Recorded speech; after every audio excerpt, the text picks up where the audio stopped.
to send in your questions. We want to know what our viewers and listeners would be asking the Prime Minister or, indeed, the Leader of the Opposition. Yeah, so please send in your questions. Tell us who you are and where you're from, and we'll put those questions to our panel. So head to gbnews.com/your say to have your say. PMQs Live is, after all about you. So, Bev and Andrew, to get people in the mood, what would you ask the Prime Minister today? Well, I'd go first. I'd ask the Prime Minister why, as an ardent cricket fan, he didn't woo Monty Panesar to stand as a Tory candidate at the next general election, bearing in mind he was supporting Zach Goldsmith as London Mayor as recently as 2016. Instead, he's gone to George Galloway's Workers' Party. A googly by the Prime Minister. And I would probably say, why on earth did the government leak this information about one solitary man getting on a plane to Rwanda? Did they genuinely think that was going to change the mood of the nation on that issue? No. Goodness me. Well, thank you very much, Bev. Thanks, Andrew, as well. It's fast approaching midday, of course. This is GB News, Britain's election channel. PMQs Live starts right now.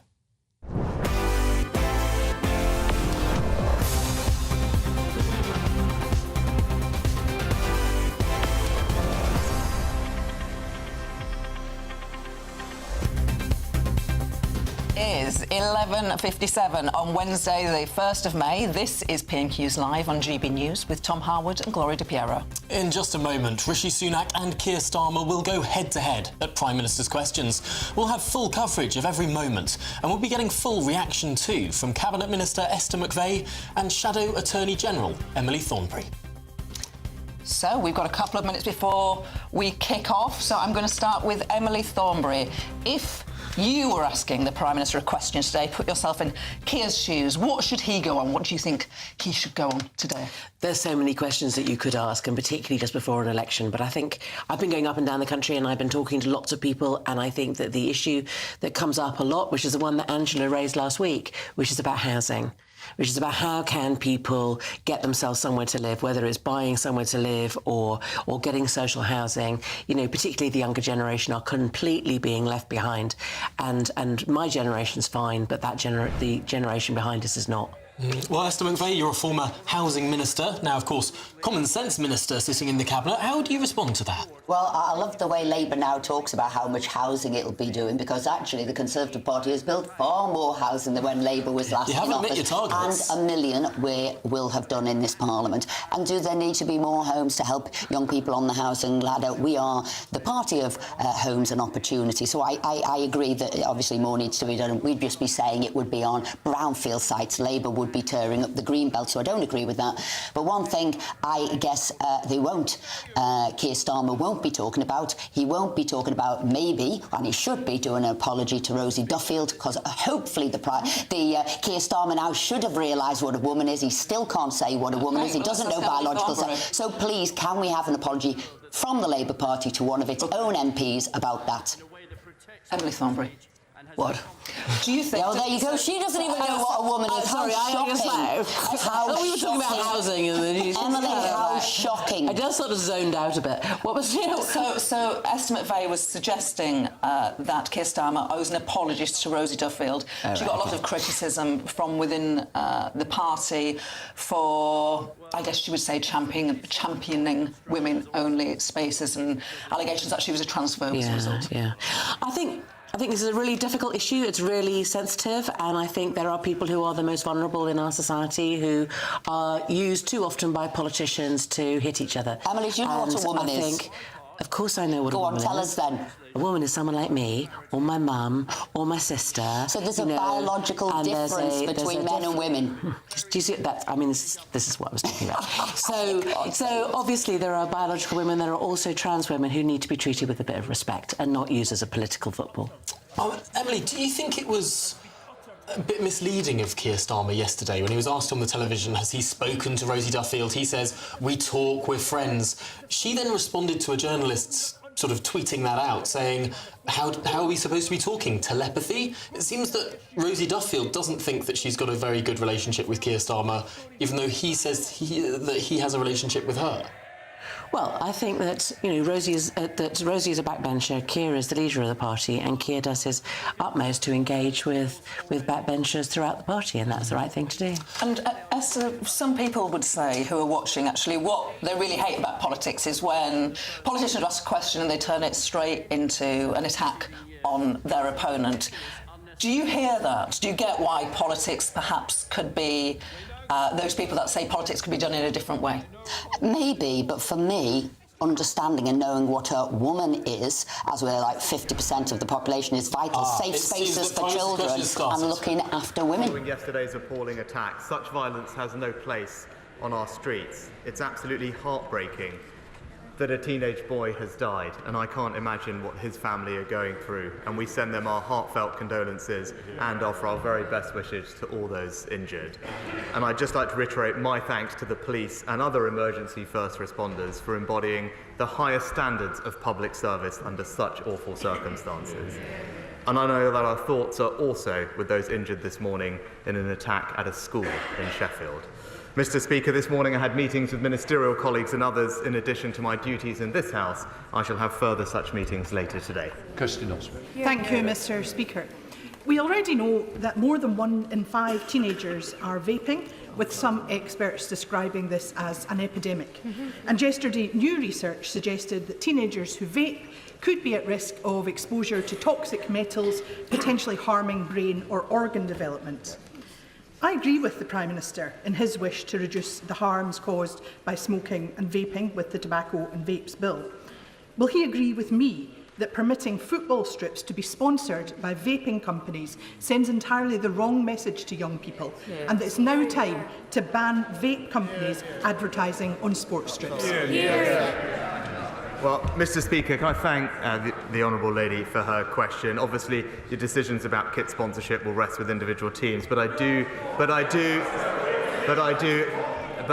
agree with her that it is important we do everything we can to tackle the scourge of teenage vaping, which is why I'm glad that she supports our bill, which will clamp down on the marketing, availability of flavours, targeting point-of-sale purchases, but also improving funding for trading standards to clamp down on those selling vapes illegally to children. Dr. Lisa Cameron.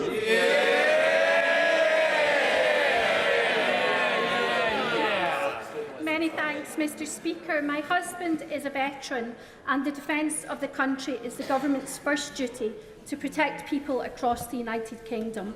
So can the Prime Minister reassure the House that he has a plan in place to back our world-leading armed services?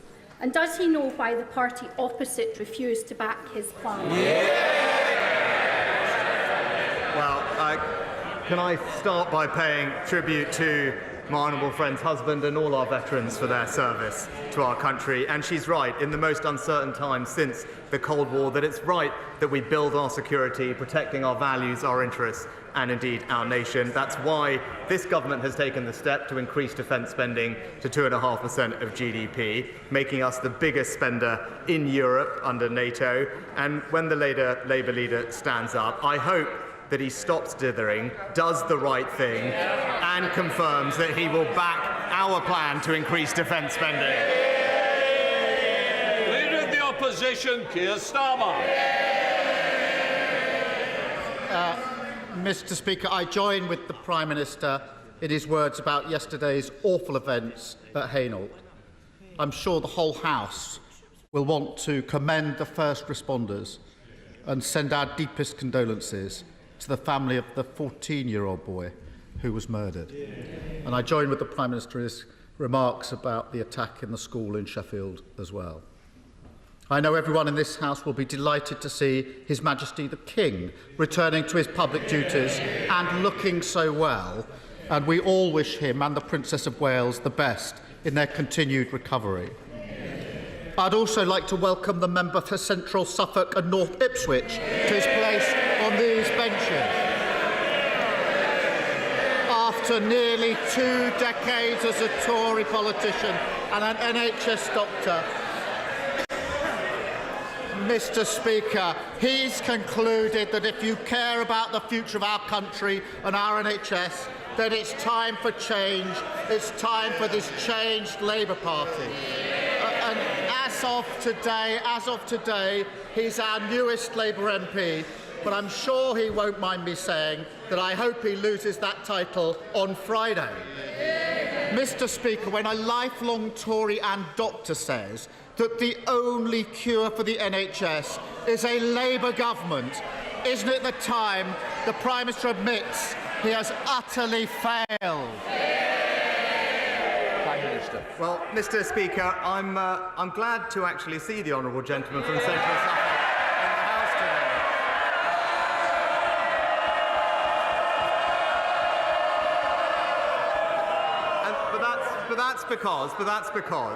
That's because he recently pointed out that residents of his local Labour council are, and I quote in his words, charged much more in council tax, but in return receive lower quality services.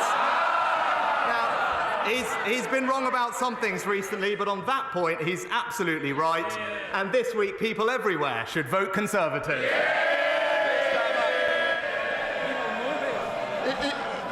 He comes out with all that nonsense, but he locks himself away in Downing Street bunker, moaning that people aren't grateful enough to him.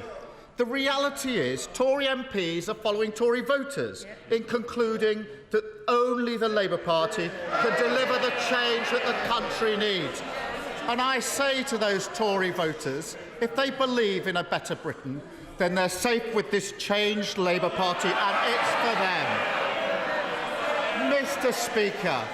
Mr. Speaker, in the 2 weeks since we last met at this dispatch box, has the Prime Minister managed to find the money for his completely unfunded £46 billion promise to scrap national insurance?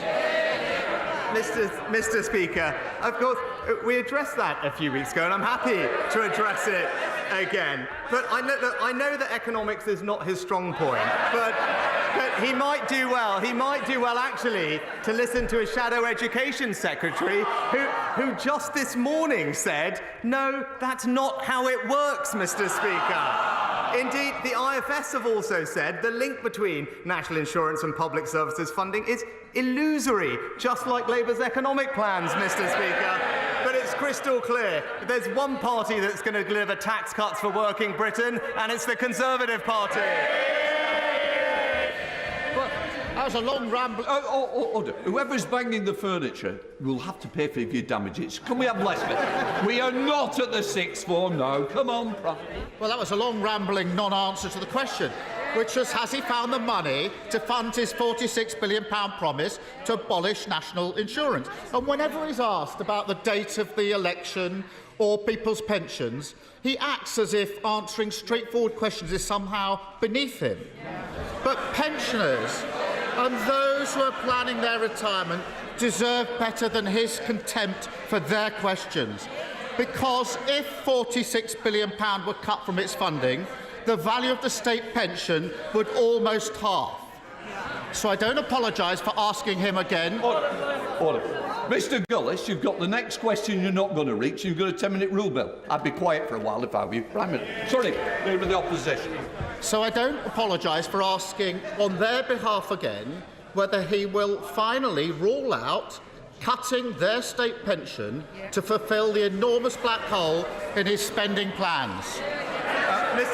Mr. Speaker, of course we can rule that out, and the honourable gentleman should stop scaremongering, because it's thanks to the triple lock that we've increased pensions by £3,700 since 2010, and they will rise in each and every year of the next Parliament. But it's Labour that always hits pensioners hard. It's his mentors, Blair and Brown, that broke their promises, raised pension taxes by £118 billion and delivered an insulting 75p rise in the state pension. As one former Labour advisor just said, Brown destroyed our pension system. They did it before, they'll do it again. Labour always betray our pensioners. Mr. Speaker, it's clear he can't answer the question where he's going to find this £46 billion. No, he said, luckily for him, that's where he said it's not coming from. It's not said where it's coming from. Luckily for him, one of his peers, Lord Frost, yes, him again, does.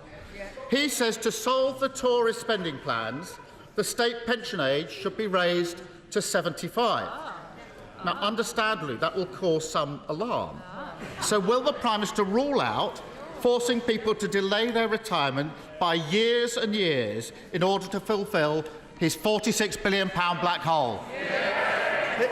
Mr. Speaker, I've answered this multiple times to the Honourable General. I'm happy to say again, this is the party that has delivered and protected the triple lock. But I know, Mr. Speaker, ultimately he's not worried about any of this because we all remember that he's got his very own personal pension plan. I think we all remember it, Mr. Speaker. Indeed, it comes with its very own special law. It was called the Pension Increase Scheme for Keir Starmer QC. It's literally one law for him and another one for everyone else. He wants to abolish national insurance. It'll cost £46 billion, and he won't tell us where the money is coming from. We're no closer to an answer. I'm going to persevere because last year the Prime Minister was apparently drawing up plans to remove the winter fuel allowance from pensioners. His Paymaster General went a step further. He said these are the sorts of things that we need to look at. So will he now rule out taking pensioners' winter fuel payments off them to help fund his £46 billion black hole?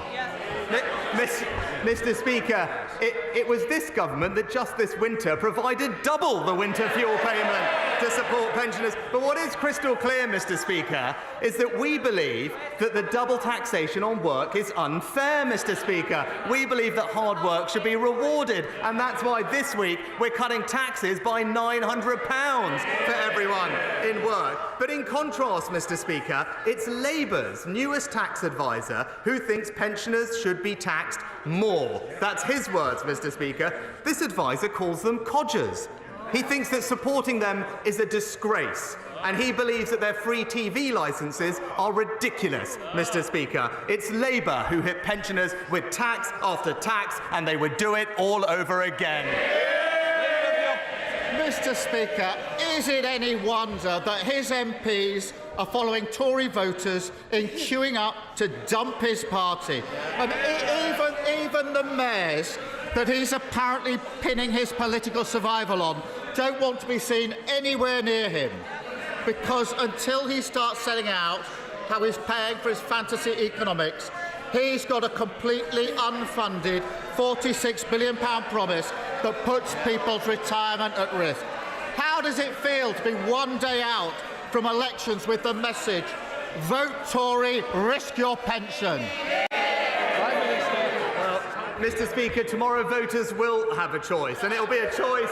It will be a choice between mayors like Andy Street and Ben Houchen, who are delivering, or mayors like Sadiq Khan, who just simply virtue signal, Mr. Speaker. It's higher taxes, more crime and ULEZ with Labour, or it's lower taxes and better services with the Conservatives. That's the choice. From West Midlands to Teesside to London, there is only one choice. Vote Conservative. Mr. Speaker, we concede the Rwanda deterrent is working, and we've now deported our first illegal migrants. But unsurprisingly, Labour just don't care. The Shadow Home Secretary is busy posing for pics, encouraging more boats to come over. The leader of the Labour Party said he would cancel the Rwanda flights. He took a knee when signing letters stopping us deporting illegal foreign national offenders who committed crimes like murder and rape. And he'd do a deal with the EU, surrendering our borders to 100,000 legal migrants.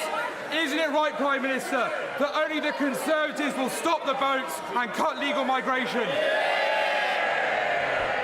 Well, my honourable friend is absolutely right, Mr. Speaker. Our plan is working.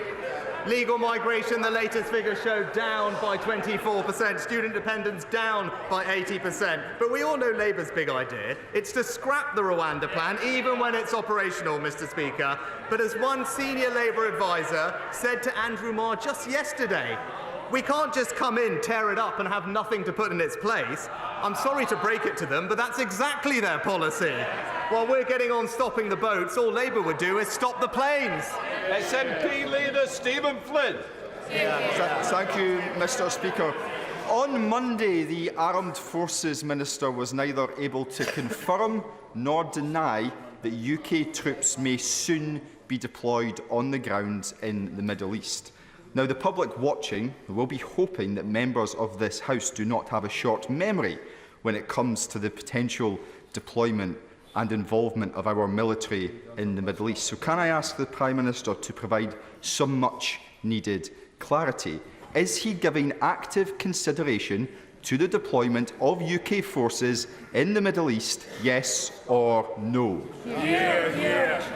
Mr. Speaker, you wouldn't expect me to get into any operational planning details, but what I will say is we are absolutely committed to supporting international efforts to get more humanitarian aid into Gaza, which is something I think the whole House would support by land, sea and air. We've obviously tripled our aid commitment, and right now, together with the US, Cyprus and other partners, we're setting up a new temporary pier off the coast of Gaza to get aid in as securely and quickly as possible. Stephen Flynn. Mr. Speaker, let's all be in no doubt. Aid is required in Gaza, and it is required because when people are not being bombed, they are starving to death. The solution to that is a ceasefire and the opening of safe ground air routes, not the involvement on the ground of UK military personnel.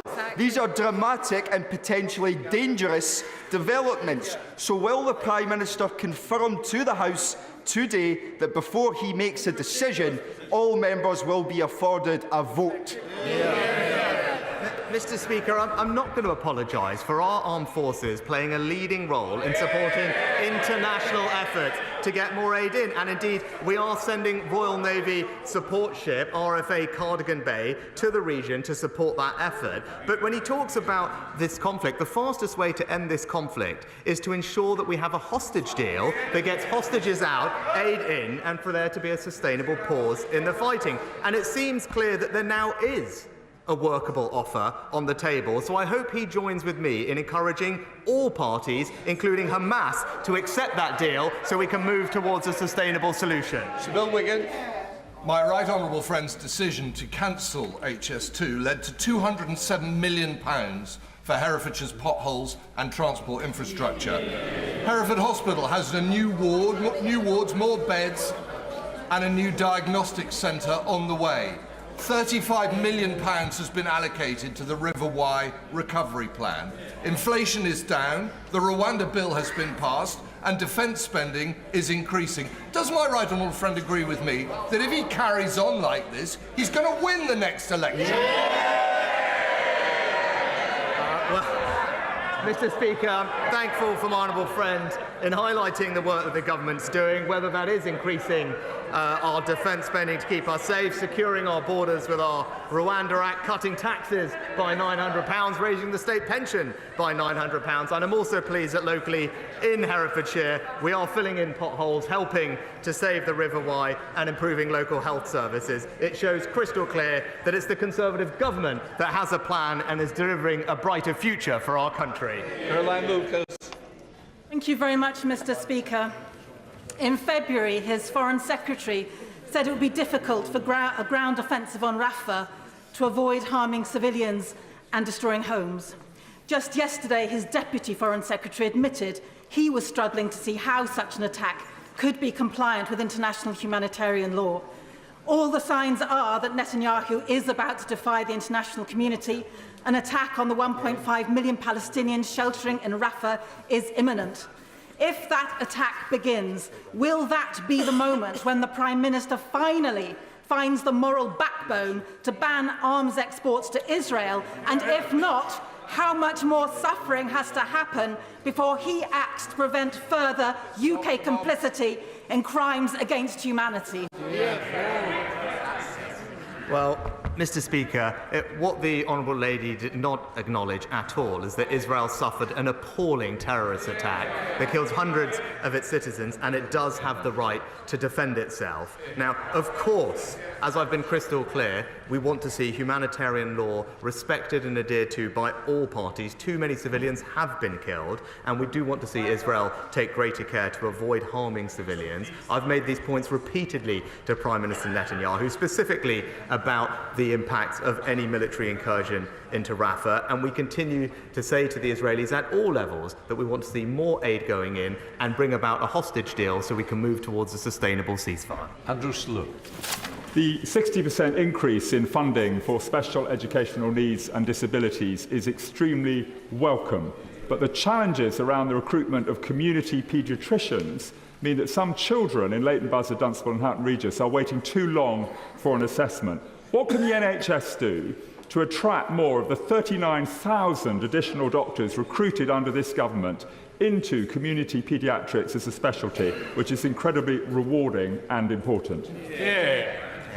Oh, my honourable friend is right, and I know he joins me in welcoming the significant action that we've taken already to improve children's health, whether that's reducing sugar in children's foods, but the £600 million we've also invested to improve the quality of sport and physical activity in schools. The NHS has established a special group to ensure that the recovery of paediatric services keeps pace with that of adult elective care too, and I know that he will be pleased that the NHS long-term workforce plan that we have fully backed doubles the number of medical school places in England, increases specialty training places, and that will increase the size of the pool from which community paediatricians can be drawn in the future. Alistair Carmichael.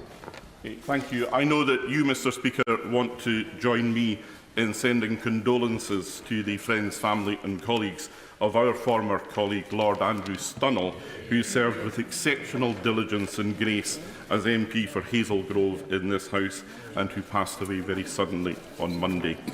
Mr Speaker, when the BBC ends long-wave radio transmission next year, they will also end access to electricity tariffs like total heating with total control, relied on by almost 1 million households across the United Kingdom. Switching to smart meters is not going to fix this for most people, not least because the rollout programme is so far behind. So will the Prime Minister or possibly His Secretary of State for Energy get the energy companies, the regulator and the customer groups together so that we can stop passing the blame around and find a solution that does not yet again leave people in the Highlands and Islands behind and out in the cold?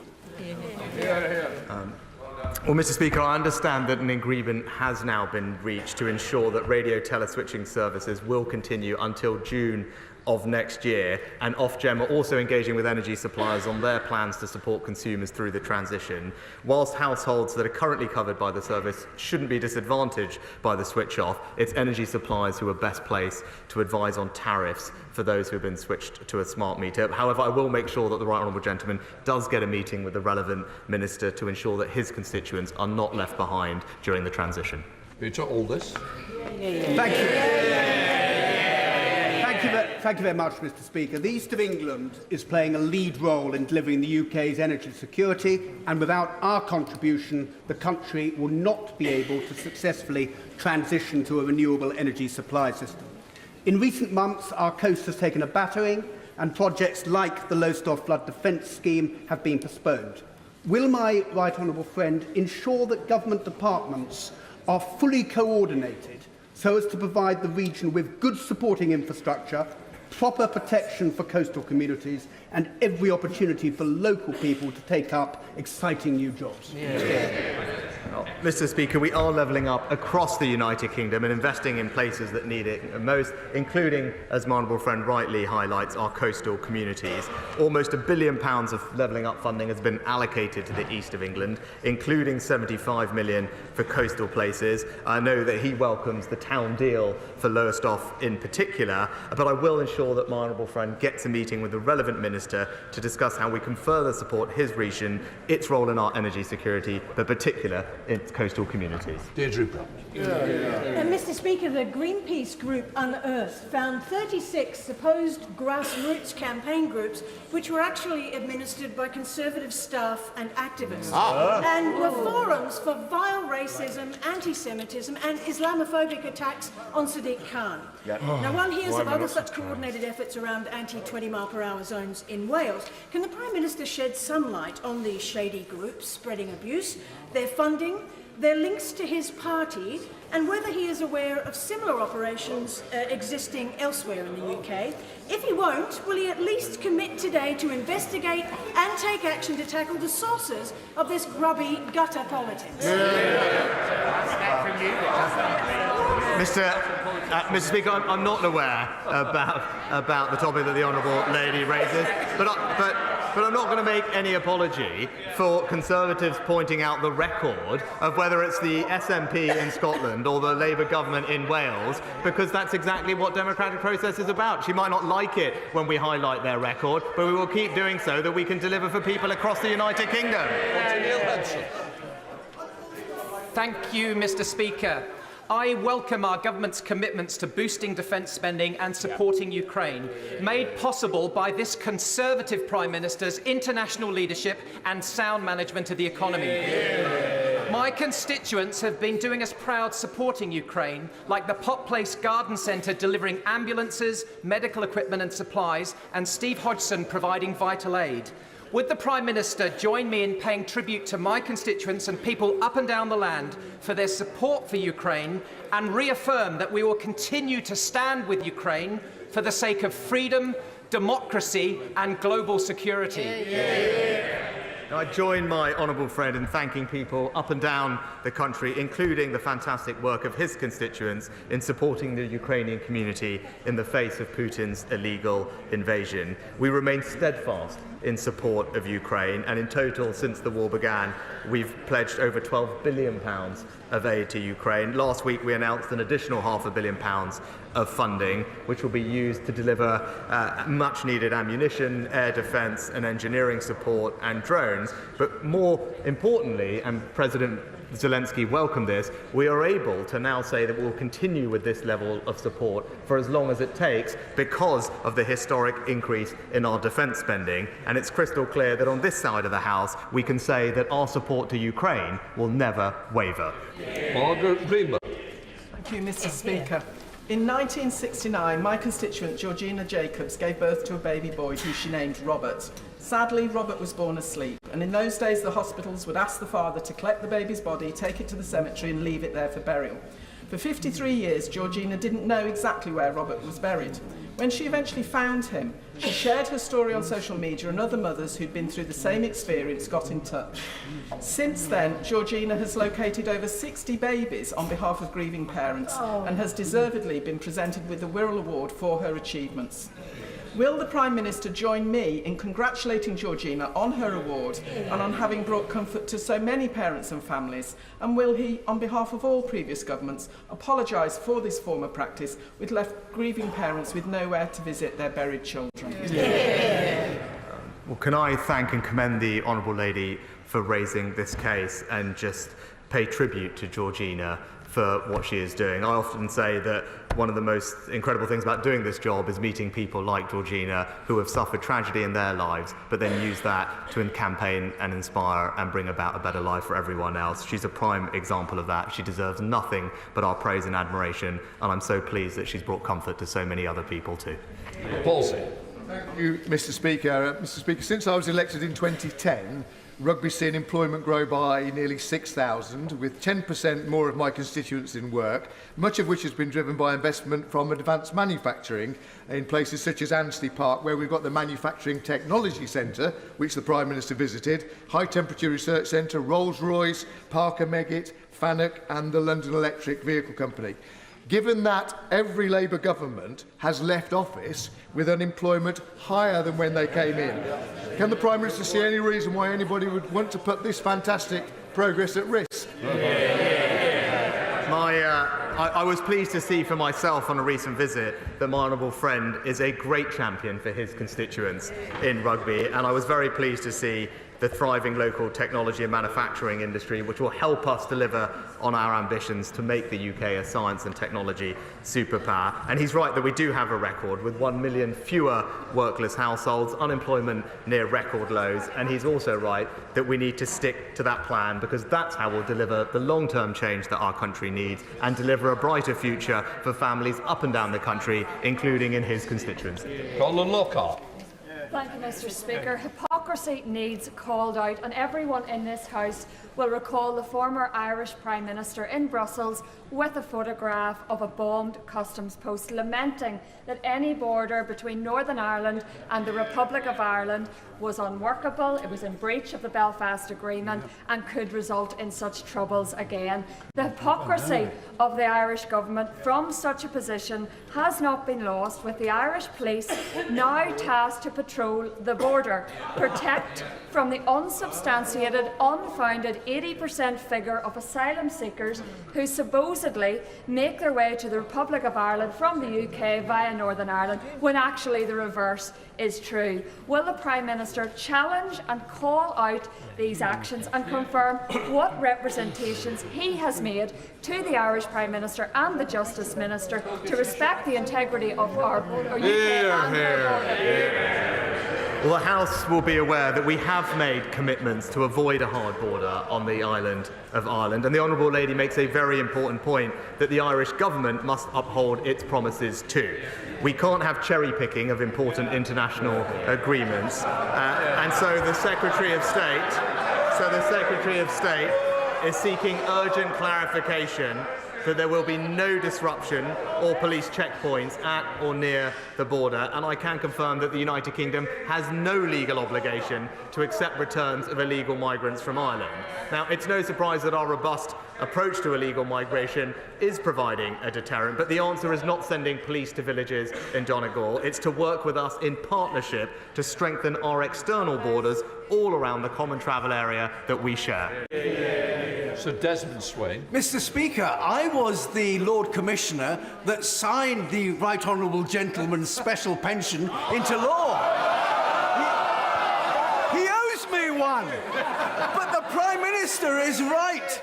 Labour's 75 pence was an insult to pensioners. Yet last year, our triple lock afforded pensioners the highest increase in 30 years. The Prime Minister is going to continue to deliver for dignity in retirement, isn't he? Well, my right honourable friend is absolutely right that we will provide dignity to all those in retirement. That's why we introduced the triple lock, and that's why this year the state pension is rising by £900. I'm also proud of our record to bring 200,000 pensioners out of poverty, and I can also say, as I've said previously, that the state pension will increase in each and every year of the next Parliament. And as he reminds us about the 75p increase, unlike Labour, pensioners in this country can trust the Conservatives. Mr. Speaker, in only one of the 194 local authority areas in England are NHS ambulances meeting the national response time targets for responding to potential heart and stroke victims. Does the Prime Minister know which one it is? Mr. Speaker, when it comes to ambulance waiting times in A&E, of course there's more work to do, but the place where they are the worst in the country is in Labour on Wales, Mr. Speaker. Thanks to our plan, we've seen an improvement in A&E and ambulance times. This winter over last winter, we have 800 more ambulances on the road, faster discharge out of our emergency care centres, and 10,000 virtual ward beds. Now, of course, as I said, there is more to do, but the contrast to Labour on Wales is crystal clear. It's the worst A&E performance anywhere in Great Britain. Mr. Speaker, for 6 months, thousands of my constituents have lived with foul, polluted air from the Withyhedge landfill site. The company is owned by somebody with previous convictions for environmental crimes and who, a few months ago, gave £200,000 to help Vaughan Gething become First Minister of Wales, after another of his other companies was loaned £400,000 from the Development Bank of Wales, overseen by the then Economy Minister, Vaughan Gething. Does the Prime Minister agree with me that this serious matter demands an independent investigation? It's not some internal Labour Party matter, and ultimately that company needs to get out of my constituency and let people in Pembrokeshire have their quality of life back. Well, My honourable friend brings up an incredibly important issue, and I know that people in Wales are concerned about the relationship that he mentions, and I also agree with him on the need for transparency and an investigation regarding the Welsh Labour leader, because it's very clear that the situation is not at all transparent and answers are needed. Mr. Speaker, it's been revealed by the Observer newspaper that the Conservative candidate for the Mayor of London is actually a member of the 6 Facebook groups which was mentioned by the member for Edinburgh North. And they are full of Islamophobia, anti-Semitism and the most disgraceful incitement to damaging property. And the worst bit, for those of us who were in the House when our members of Parliament were taken, death threats to the current Mayor of London, Mr. Khan. Will he close down these Facebooks which have been begun by Conservative members of staff, and will he investigate the role of the current candidate and her membership of those disgraceful racist Facebooks? Well, Mr. Speaker, the election tomorrow will be fought on the substance of the issues that Londoners face, and the Labour record is crystal clear. House building in London has collapsed. Knife crime is rising. Mayoral taxes are up 70%, and drivers have been hit with ULEZ charges. And the Labour mayor just simply panders to unions and has decimated London's nighttime economy. That's his record. That's how he'll be judged. And people across London know that they will be safer with the Conservatives, with lower taxes and better services. Final question, Karen Bradley. Thank you very much, Mr. Speaker. Today, Mr. Speaker, is Staffordshire Day, where we celebrate all the brilliant things about the county of Staffordshire. So would my right honourable friend join me in paying tribute to our brilliant Police, Fire and Crime Commissioner, Ben Adams, and encourage the people of Staffordshire to vote for Ben tomorrow to make sure we keep Staffordshire one of the safest places to live, work and visit? Well, I wish everyone a happy Staffordshire Day. And she mentions the PCC elections, and I think it's right that she does, because under this Conservative and previous governments, we've cut crime by over 50%, delivered 20,000 more police officers, but people with a Labour Police and Crime Commissioner are more likely to be victims of burglary, twice as likely to be victims of robbery, and as I said, last year knife crime in London went up by 20%. The facts simply speak for themselves. Vote Conservative for safer streets. That completes Prime Minister's questions. We'll let the front benches clear. Well, there we have it. That was the Prime Minister, Rishi Sunak, taking questions from MPs in the House of Commons. Lots was covered there, but we're still joined in the studio by Cabinet Minister Esther McVey and Shadow Attorney General Emily Thornberry. You have been sending in some fantastic questions to us. You can keep doing that. It's gbnews.com/yoursay. This programme is all about your questions, not as being clever so-and-sos. No, not that we'd ever dream of being clever so-and-sos. Shall we start then with Stephen's question? He got in touch to say, when is the Prime Minister going to get to grips with the cost of elderly care? Care home fees are rocketing. Stephen's parents' savings are virtually disappearing. Esther, a lot of people really suffering here.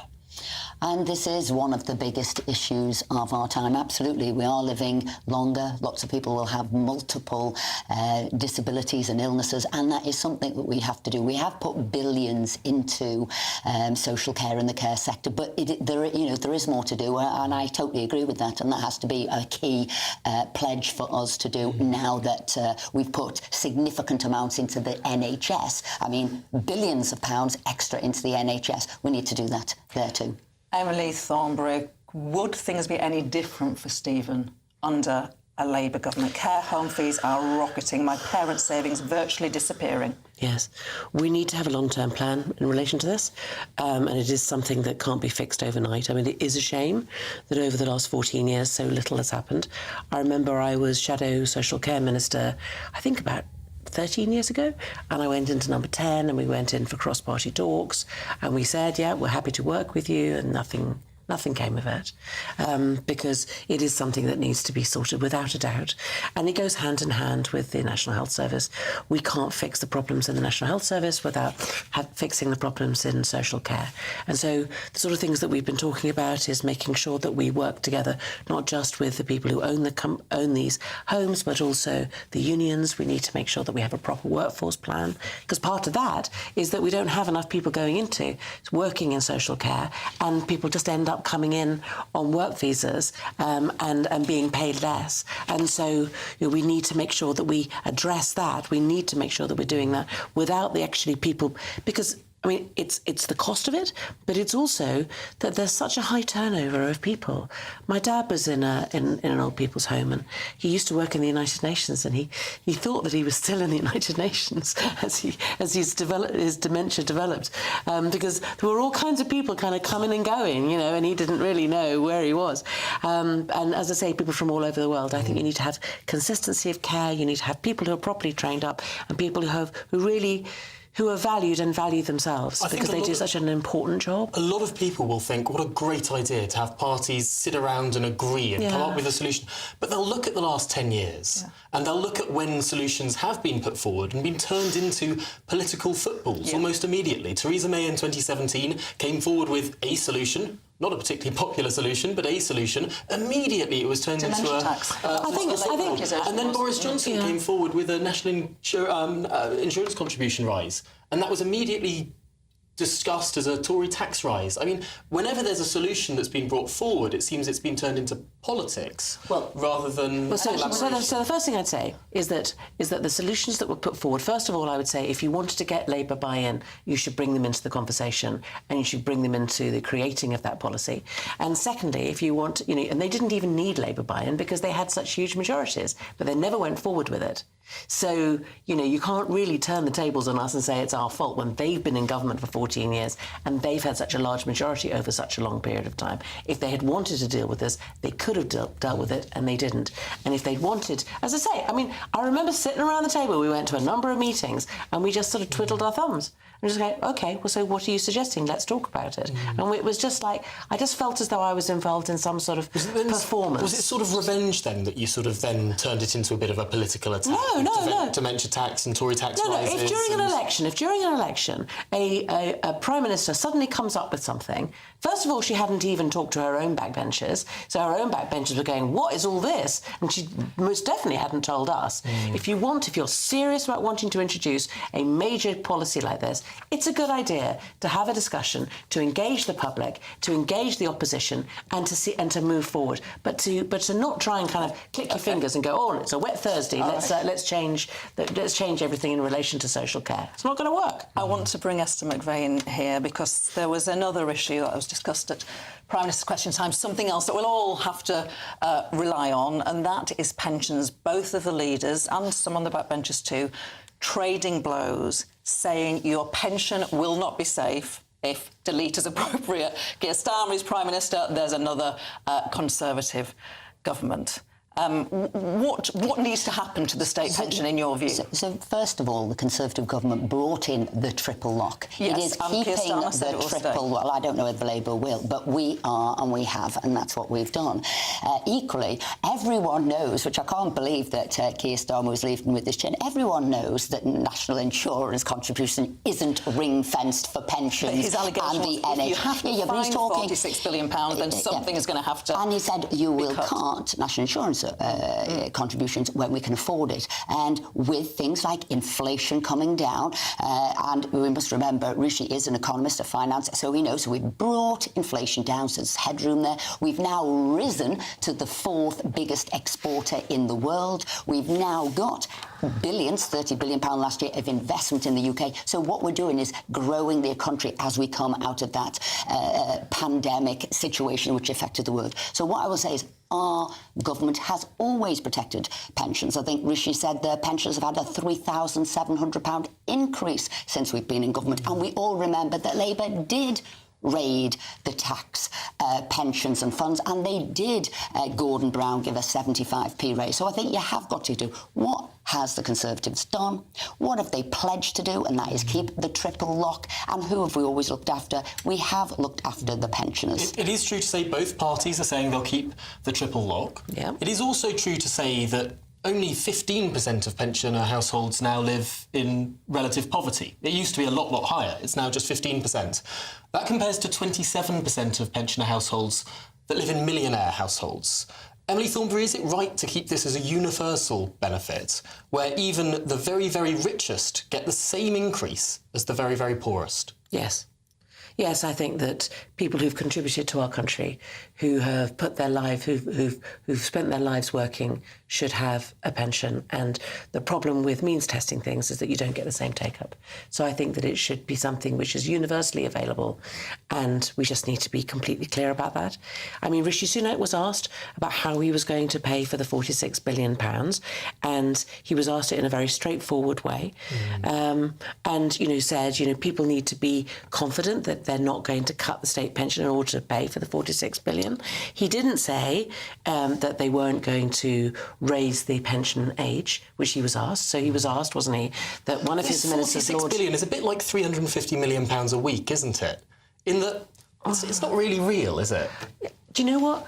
We got an election tomorrow, right? If the thing about politicians is, if you're going to say something, you need to mean it.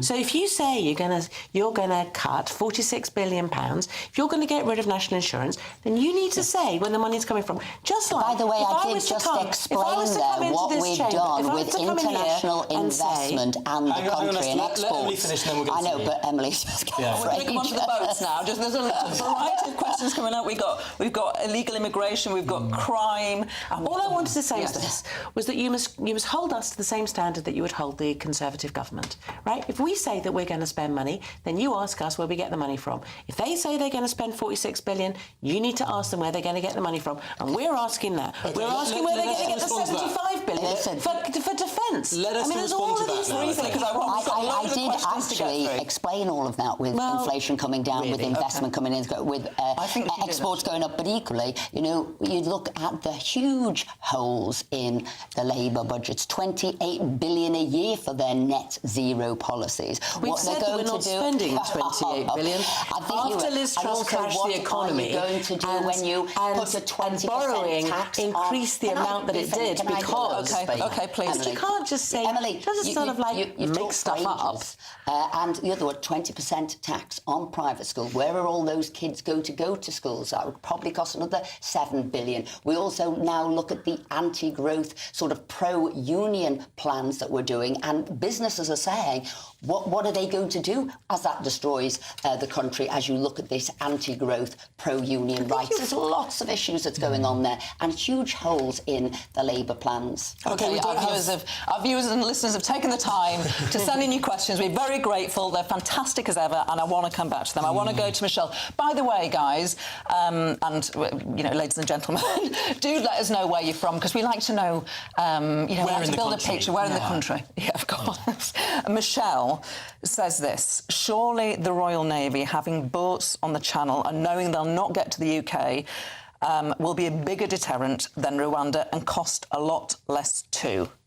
What do you say to Michelle Estimove? So the Royal Navy stopping people getting here, having boats on the Channel and knowing that people will not be able to get over here in the first place, saying that will be a bigger... And we all know from all legal advice, actually, that isn't possible. So I know people like, Richard Tice says this is what you can do. You can't. Every legal opinion says you can't do that, because you go straight from French waters to British waters, so you can't do that. And what we're saying is you need a third safe country, which is Rwanda, because people who come over here illegally, who have destroyed their passports and identification, you can't send them back to a country because they've destroyed it. So you have to have a safe third country, and that's the Rwanda policy. And Labour don't have an answer for that, because what they're saying is they'll come into this country, they will have destroyed their passports, so actually Labour would keep them in the UK because they couldn't send them anywhere. And that's why you need Rwanda. Because, Emily, the Labour Party hasn't signed any, or doesn't want to sign any deals with third countries. What do you do if you have an asylum seeker who's come to the UK, who has no right to be in the UK, but can't go back to their original country? Where do you send them to if you don't have a Rwanda-type deal? Remember that Rwanda only deals with 200 people. That's not true. Yes, That's it does. not true. Oh. And that 236 people arrived yesterday. So it's not an answer. Right? It's not an answer. The government denies that it's 200 people. The government says it wants to send thousands. Now. Yes. Well, the amount of accommodation that they've provided, I mean, they don't say what the number is, and the highest court in the land says that the Rwanda policy is only going to result in 200. Right? So let's be generous. Let's say 300. So where are you sending them, let's Emily? say generous. Let's say you're going to send 300 people. Listen, given that more than 1,000 people have arrived since January, it's not an answer. The answer is to have a proper returns policy, of course. And what we would do is, instead of spending... Look, they have spent £450 million on Rwanda, and just one guy has got going, and they've had to pay him to go on top of all the money they've already spent. And they're giving him subsidised accommodation for 5 years. I mean, that's where we are the day before an election. To get to Esther's question... So to get to Esther's question... I want to bring... There is no answer. I'm happy to answer it. I do, just because we're short on time, I do want to bring Esther back in. Linda just... I don't get a moment.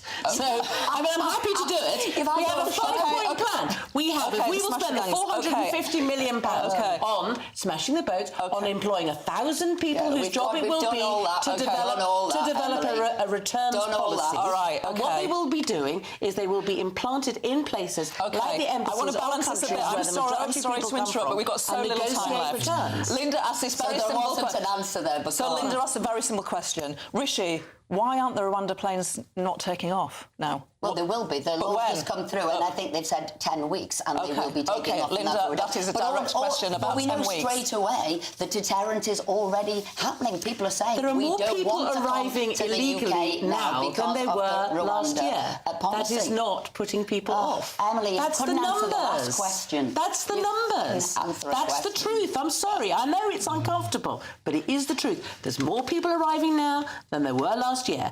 Your Rwanda policy is in tatters, and it's our money you've spent. Emily, the Labour Party and the Lords, and we'll call them the lefty lawyers, have done everything to stop the Rwanda policy. How many times have Labour voted against the policy? I've voted against it as many times as I possibly can, because it's a gimmick. You do nothing to stop immigration coming in, both legal and illegal. OK, let's get to a question from Bob. Go on. Because Bob says that England should welcome back migrants that the Republic of Ireland are saying are now going from the UK to the Republic of Ireland. Bob says that perhaps we should take them back, because then that would encourage France to take back migrants that come to the UK. Emily, is Labour looking at a returns agreement with the EU?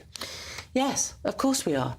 There used to be the Dublin Agreement, but the government haven't implemented it. The Dublin Agreement, of course, had more people coming into the UK than leaving it. But it had a returns part to it, and it would be a partial answer to this. So of course we need to be able to have some safe and legal routes for people to be able to take. But as part of that, we also need to have a returns policy.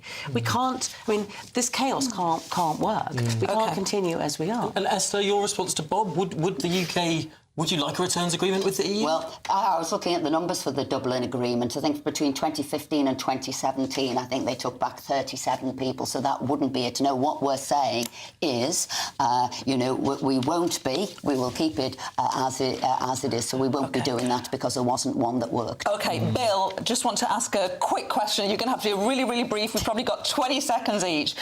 Bill, he says he lives in the Red Wall. No ifs, no buts. If you're caught with a knife in a public space, you get 6 months detention. If you're caught a second time, 2 years' time. This will reduce the epidemic. Good idea from Bill, Esther? I would be stopping it straight away. It's blooming the Labour mayor in London, where life crime's gone up 38%. Okay.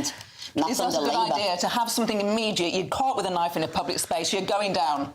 It has to be taken really seriously, and I think that if you've been caught multiple times, you need to go to prison, and only a third of people at the moment caught multiple times go to prison. Wow. OK. There we go. It's been Panel, an absolutely spirited panel. Thank you both so much for coming in and putting across your... There's awful lots of warmth in here. I'm not sure today. Oh, I think it was spirited It was and warm feisty. debate. Lacking in answers from Emily, I know that much. They can't, they're still carrying on. You've been watching or listening to PMQs Live with Tom Howard and Gloria Di Piero.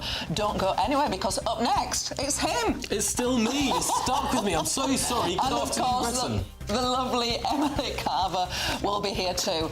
I hope you both come back. I mean, you are pretty feisty. And Of course we'll be back. I like that, because, you know, 3 women. Have you felt, how's it feel to be a minority, Tom Howard? Goodness me. I think, no, it's marvellous. Good to Absolutely have marvellous. 3 feisty women, and the Tory party know what a woman is. We'll end on that.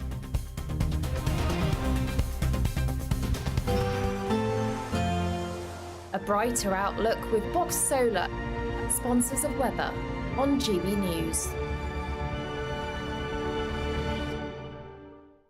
Hello again, it's time to take a look at the Met Office forecast for GB News. A lot of cloud today, a few showers around, but many places will be dry, and some places will even experience a bit of warm sunshine. Low pressure is moving away. That's the low that brought some rain in the west during Tuesday. The rain's still there in places, but it's easing, and actually many places are cheering up now. A much drier and brighter day for western parts compared with yesterday. Meanwhile, further east, more cloud compared with yesterday, and some showery rain, especially for eastern Scotland, where it will remain cool, 11 to 12 Celsius.